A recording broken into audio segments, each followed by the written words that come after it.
அதாவது என்டிஏ அப்படின்னு வரும்போதே ஏடிஎம்கேவுடைய சிறுபான்மையினர் ஓட்டு போயிருச்சு. அதையே அவங்க கடந்த தேர்தலில் 2021 அவங்க அதை தான் காரணமாகவே அவங்க சொன்னாங்க. நம்மளே சிவி சண்முகம் பேசினதையெல்லாம் பார்த்தோம்.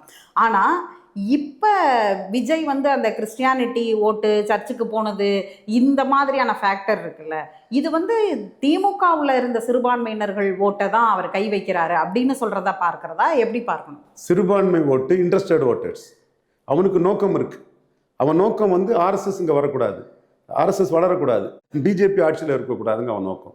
240 சீட்டு மோடிக்கு வந்த பிறகு 4வது முறை மோடியை வரவிடாமல் தடுத்துடலாங்கிறதான் அவங்க எண்ண ஓட்டம். ஸோ முஸ்லீம்கள் வந்து ஒரு 90 விழுக்காடு வந்து திமுக அணிக்கு தான் ஓட்டு போடுவாங்க. கிறிஸ்தவர்கள் வந்து 80 விழுக்காடு வந்து திமுக அணிக்கு தான் ஓட்டு போடுவாங்க.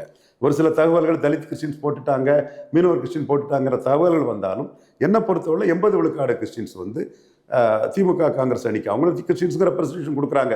ஆஸ்டினை வந்து ஒரு கன்னியாகுமரி தொகுதியில் நார்வேல் தொகுதியில் கேண்டிடேட்டாக போட்டிருக்காங்க. அப்பாவு ஸ்பீக்கர் கொடுத்துருக்காங்க. கீதா ஜீவன் அமைச்சர் கொடுத்துருக்குறாங்க. மற்றபடி இனிகோ இருதயராஜுங்கிற ஒரு கேத்தலிக் கிறிஸ்தவர் தான் கேண்டிடேட்டாக போட்டிருக்காங்க.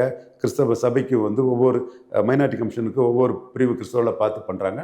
ஸோ அவங்களும் Christian representation. Wilson very intelligent advocate, அவரை வந்து ராய்சபா கொடுத்துருக்காங்க. கான்ஸ்டன்டைன் ரவீந்திரன் அவர் மீனவ சமுதாயத்தை சேர்ந்த சோதரர், அவரை கொடுத்துருக்காங்க. ஸோ அவங்களும் கிறிஸ்டின்ஸை வந்து ஸ்டாலின் வந்து ஓசி ஓட்டாட்டுக்கிறதில்ல, ரெப்ரஸன்டேஷன் கொடுக்குறாரு. அவங்களுக்கு இந்த ரெப்ரஸன்டேஷன் தாண்டி ஆர்எஸ்எஸ் எதிர்ப்புங்கிற லெவலில் தான் அவங்க வாக்களிப்பாங்க. என்னை பொறுத்தளவில் விஜயோட அதோட பாதிப்பு எப்படி இருக்கும்னு சொன்னால், இந்த ஸ்டேக்ஸ் இல்லாத linguistic minorities, so north Indian voters, இந்த என்டிஏ ஓட்டர்ஸாக இருக்காங்கல்ல, பெரிய ஒரு சிறிய எண்ணிக்கை ஜாதிகள், அந்த மக்கள் வந்து எம்ஜிஆர் ஜெயலலிதா ரெட்டலன்னு இருந்தவங்க, அந்த இடத்துக்குள்ள எடப்பாடி ஈர்ப்பு சக்தி அற்றவர், விஜய் அந்த இடத்துல ஃபிட்டின் ஆவாருன்னு அந்த ஓட்டு தான் விஜய்க்கு வரும்னு நான் கணக்கு போடுறேன். இந்த கணக்கு தான் விஜயகாந்த் விஷயத்திலும் கமல்ஹாசன் விஷயத்திலும் இருந்துங்கிறதும் வரலாற்று உண்மை. இனிகோ இருதயராஜ் வர்சஸ் விஜய், திருச்சி கிழக்கு ரிசல்ட் ரவீந்திரன் துரைசாமி எப்படி கணிக்கிறார்? இந்த ரிசல்ட்டை நான் பெருசாக கணிக்கல. டஃப் ஃபைட்டாக இருக்கும். பணம் கொடுத்துருக்கிறாப்புல, விஜய் பணம் கொடுக்கலங்கிற மாதிரி சொல்கிறாங்க. அங்கே ஒன்றும் பெரிய போலிங் இல்லை பார்த்தீங்களா? அப்போ நீங்கள் விஜய் வந்துட்டாரு அதுக்காக போலிங் வந்துட்டுங்கிற ஒரு அந்த இது இல்லையே. ஸோ விஜய் மையமாக வச்சு நியூ ஓட்டர்ஸ் யாரும் வரல, வழக்கமான ஓட்டர்ஸ் தான் இங்கே வந்திருக்காங்க. திருச்சி கிழக்கும் அதை தான் காட்டும். பாமக இந்த முறை 2 ஸ்பிளிட்டு, என்டிஏக்குள்ளே 1, என்டிஏக்கு வெளியில் 1.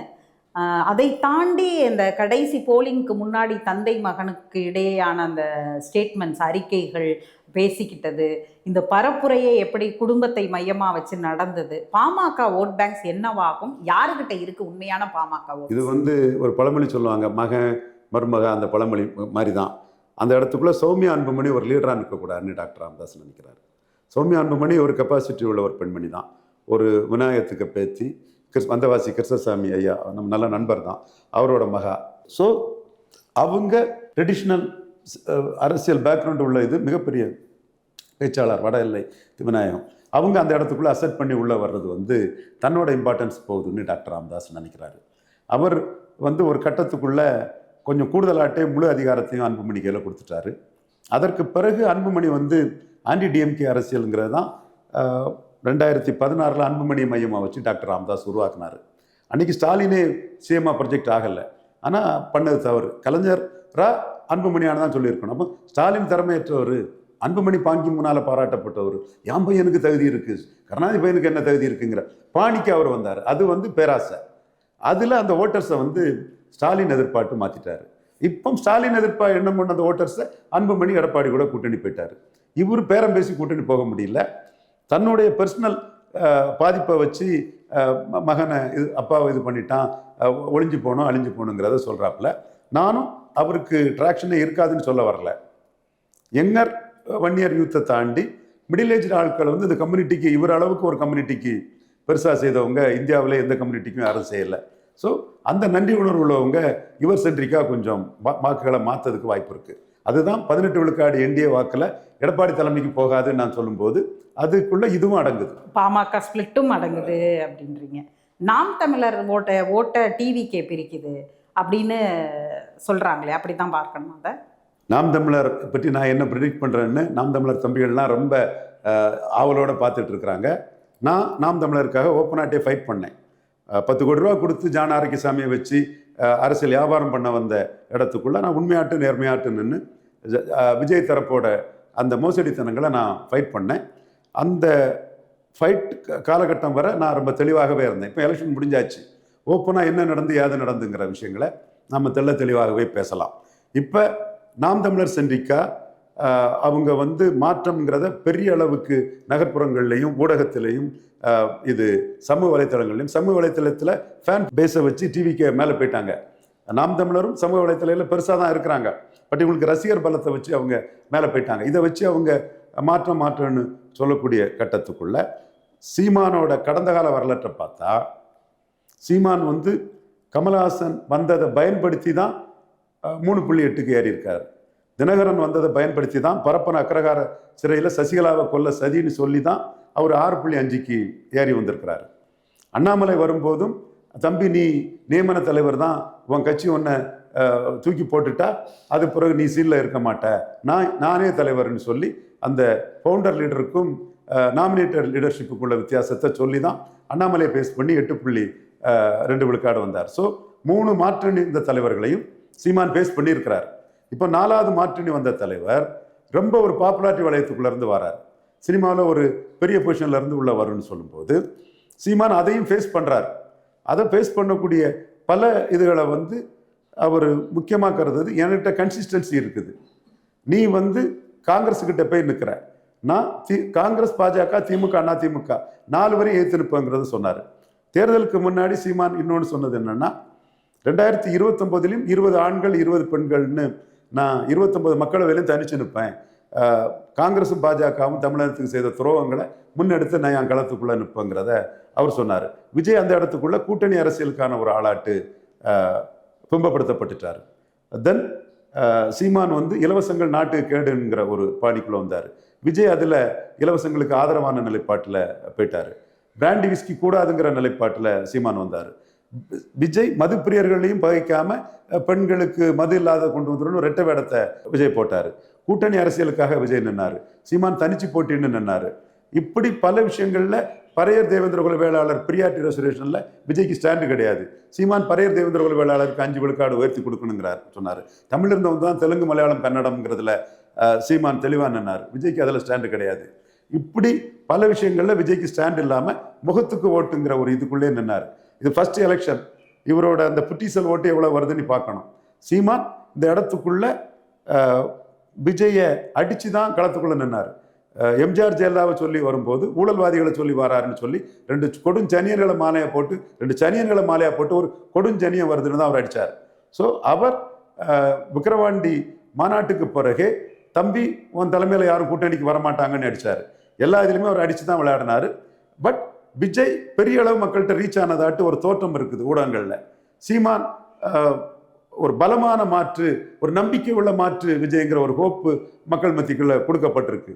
சீமான் உறுதியான நிலையான கன்சிஸ்டன்ட் மாற்றா இருந்தாலும் கூட இவர் பாப்புலர் மாற்றுங்கிற ஒரு தோற்றம் கொடுக்கப்பட்டிருக்கு. அது சீமானுக்கு ஓட்டை அடிச்சு செல்லுங்கிறத சீமான் எதிர்ப்பாளர்களும் பலரும் வந்து ஸ்டாலினுக்கு எதிராக கூட்டணிக்கு வராமல் சீமான் தனிச்சையே போட்டிடுறாருங்கிற கோபத்தில் இருக்கக்கூடியவங்களும் சீமானுக்கு எதிராக பிரச்சாரம் பண்ணியிருக்கிறாங்க. பட் சீமானை பொறுத்த வரையில் ஏற்கனவே 3 போட்டியாளர்களை சமாளித்து தான் மேலே வந்திருக்கிறாரு. அப்போ இவரையும் சமாளிக்கக்கூடிய கெப்பாசிட்டி அவருக்கு இருக்குது. இன்னும் சொல்ல போனால் இவர் கன்சிஸ்டண்டாக ஃபைட் பண்ணிட்டு இருக்காருங்கிறதுக்காக இளைஞர் தாண்டி மற்ற மிடில் ஏஜ்டு பீப்புள் மத்தியிலும் இவருக்கு ஒரு சிம்பதி இருக்குது. என்டிஏ ஓட்டுக்குள்ள ஒரு பகுதி இவருக்கு வர்றதுக்கு வாய்ப்பு இருக்குது. அடுத்தபடியாக இவர் எடப்பாடி பழனிசாமி நிலைப்பாட்டில் இருந்து மாறினதில் அவரை பலகீனப்படுத்தி வாக்கு வர வாய்ப்பு இருக்குது. தென் விக்கிரவாண்டி ஈரோடு கிழக்கில் எடப்பாடி பழனிசாமி நிற்காததுனால அதில் உள்ள லீடர்ஷிப்பில் களத்தில் நிற்கக்கூடியவர்கள் சீமானுக்கு வாய்ப்பு இருக்குது. இது எல்லாமே சீமான் வந்து பெரிய அளவில் ஃபோக்கஸ் பண்ணி கொண்டு போக வேண்டிய சூழல் எல்லாம் பண்ணி கொடுத்தேன். இதெல்லாம் நான் தெளிவாகவே பண்ணினேன், டைரக்டாகவே பண்ணினேன். இதெல்லாம் விஜய்ங்கிற அந்த சினிமா பிம்பத்தோட பாப்புலாரிட்டி வந்து அடிச்சிருங்கிற ஒரு கருத்து மக்கள் மத்தியில் இருக்குது.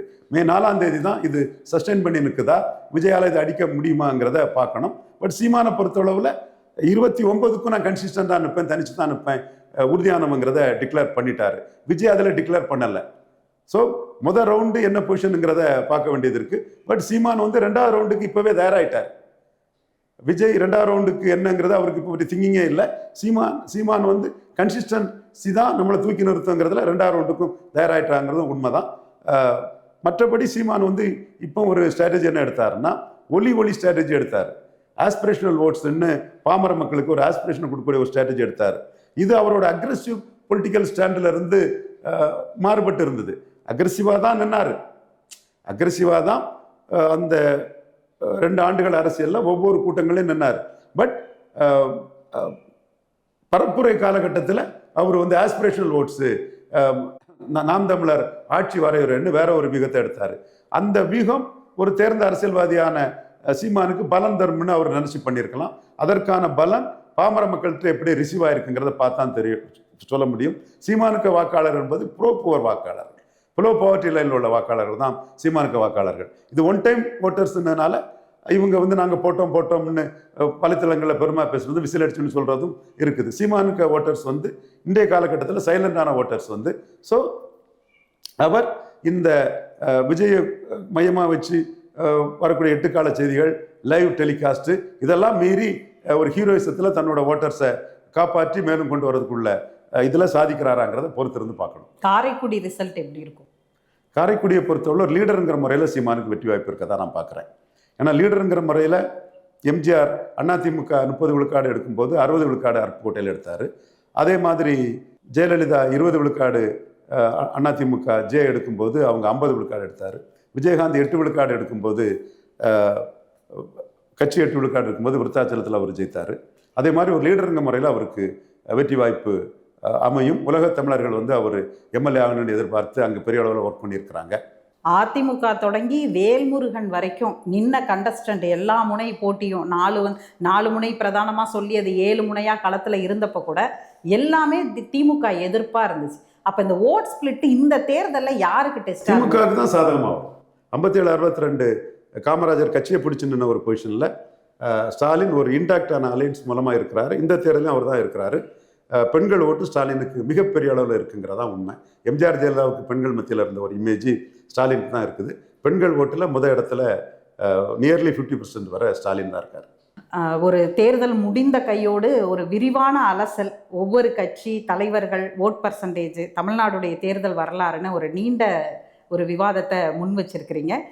கருத்துக்களை பகிர்ந்து கொண்டதற்கு மிக்க நன்றி. என்னுடைய முதல் இன்டர்வியூ தேர்தல் பிறகு எடுத்த உங்களுக்கு நன்றி. மற்றும் ஒரு நிகழ்ச்சியில் சந்திக்கலாம். நன்றி, வணக்கம்.